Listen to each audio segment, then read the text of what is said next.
What's going on, NFL fans? We're going to do an NFL early predictions for each and every division in the NFL for 2024 after free agency. I did one a few weeks ago before free agency, but a lot of big moves have been made. Players are going all over the place. Some teams improved, and some teams didn't do anything, like the Dallas Cowboys.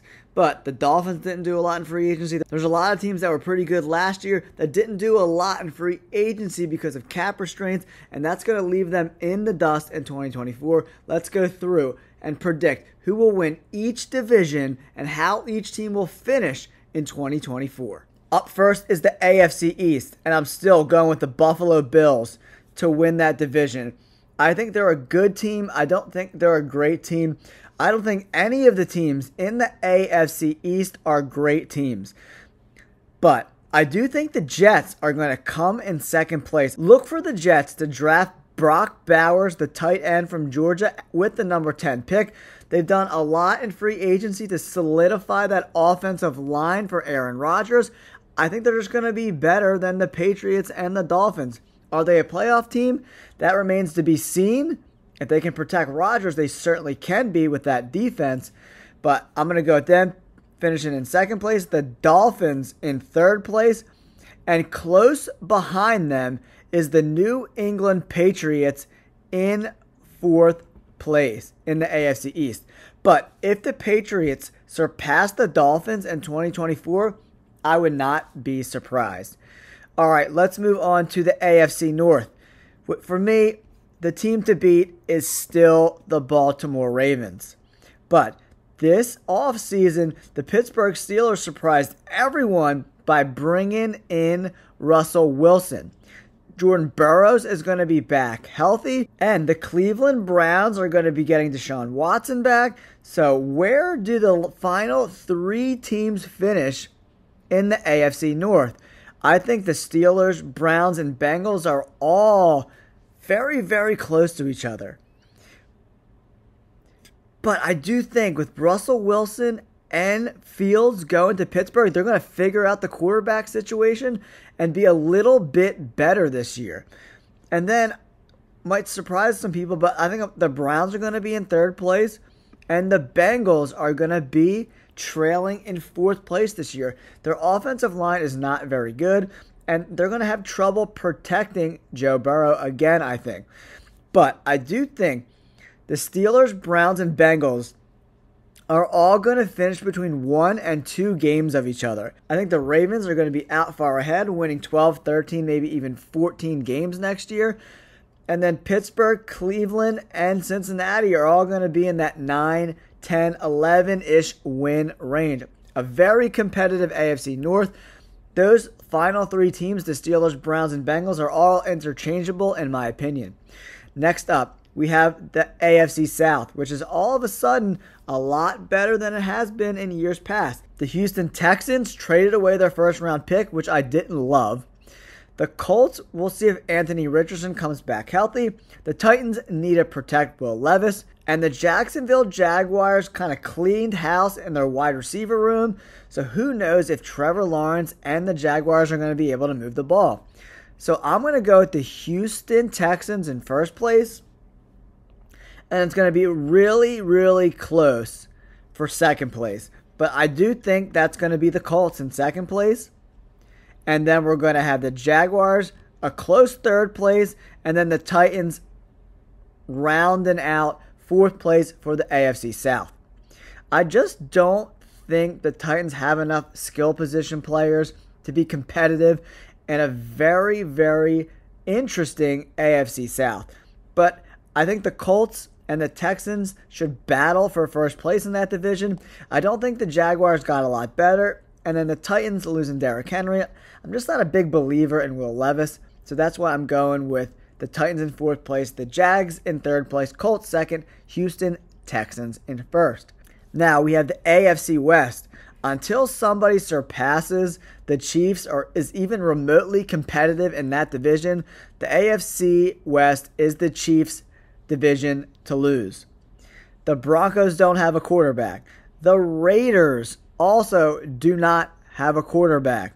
This division is trash. The Chargers have a quarterback, but nothing else. So how does this division go? I think the Raiders, they're well coached. They have a pretty solid defense. I think they might even go defense heavy in the draft and just make that a top 5 defense. And then I'm going to go Chargers, I guess. And then the Broncos, I mean, they're just a mess. They're just an absolute mess. The Chargers trading away all their wide receivers. I don't know what the heck is going on. They're probably going to pick Neighbors or trade that pick and get multiple picks in the draft. Maybe trading with the Vikings is a possibility at 5 for the Chargers. But the Chiefs are going to win this division easy again. If any of those other teams win over 9 or 8 games, I'll be shocked. I'm going Chiefs, Raiders, Chargers, Broncos for my AFC West in 2024. Now, let's move on to the NFC East. My Philadelphia Eagles did really well in free agency, and I think that's going to bode well for them in the regular season. They brought back C.J. Gardner-Johnson. They brought in Huff, the edge defender from the Jets, and got Saquon Barkley. I like the moves they've made, and I wouldn't be surprised if Howie Roseman juggled one of these second-round picks, because the Eagles have 2 picks, 50 and 53, trading one of those picks to move up far in the first round for the Eagles. I don't know where they would go or who they would get, but Howie Roseman is always sneaky and always up to something. And then the Cowboys didn't really do anything in free agency. Jerry Jones has that team so screwed up financially with cap hits. Dak's cap hits like $60 million. And then I think Washington is going to come in 3rd place. They're going to draft Drake May, in my opinion. And then later in the draft, address wide receiver and kind of revamp that offense a little bit. And then the Giants are just going to do Giants things and finish in last place. They have one of the worst secondaries in the NFL. They don't have one corner in the top 100 rankings on PFF. They're probably going to get a number 1 receiver in the draft. But their offensive line is not as bad as people think. But the Giants, for whatever reason, there's no team chemistry there. And in the NFL, you need to have chemistry to win games. And Daniel Jones just doesn't bring any chemistry to that offense at all whatsoever. Now, let's move on to the NFC North. This is my favorite division in the NFL. This division is going to be so much fun to watch. I think it's going to be neck and neck between the Lions and the Packers. I just like the offense with the Lions a little bit more than the Packers. The Packers are really, really young, and I look for the Lions to help out Aiden Hutchinson and really revamp that defense in the draft. Jordan Love and the Packers look really, really good. I didn't like getting rid of Aaron Jones. I really, really didn't like that move at all. They have young wide receivers who are really good, but I just don't think they're quite at the Lions level. It might be only a game or 2 that separates them at the end of the year. It's going to be neck and neck between the Lions and the Packers. And then I'm going to go with the Vikings, man. They're going to bring in a young quarterback, whether that's J.J. McCarthy or a guy like Bo Nix or maybe Penix Jr., who knows. But they're going to bring in a quarterback, or maybe they trade up and try to get Jaden Daniels or Drake May. But they'll be pretty good, not great. They still have Jordan Addison and Justin Jefferson, so whatever quarterback goes there is going to have serious weapons, and tight end TJ Hawkinson. And then the Bears, I think they'll be better than they were last year, but just not quite good enough to get over the hump to get out of last place in that division. The NFC South also got a lot more interesting that Kirk Cousins is now at the Atlanta Falcons, and bringing Kirk Cousins makes me think that the Falcons can win that division with London at wide receiver, Bijan Robinson, Kyle Pitts, very highly explosive offense. The Buccaneers will be nipping at their heels, though. It'll be really, really, really close. That's going to be a fun division to watch. It got a little bit better that Kirk Cousins is there now. They're still probably the weakest division in the NFL, in my opinion, but they'll be a little bit more fun to watch. And then we have the Saints in 3rd place, and then the Panthers, who are an abomination to the NFL, in last place.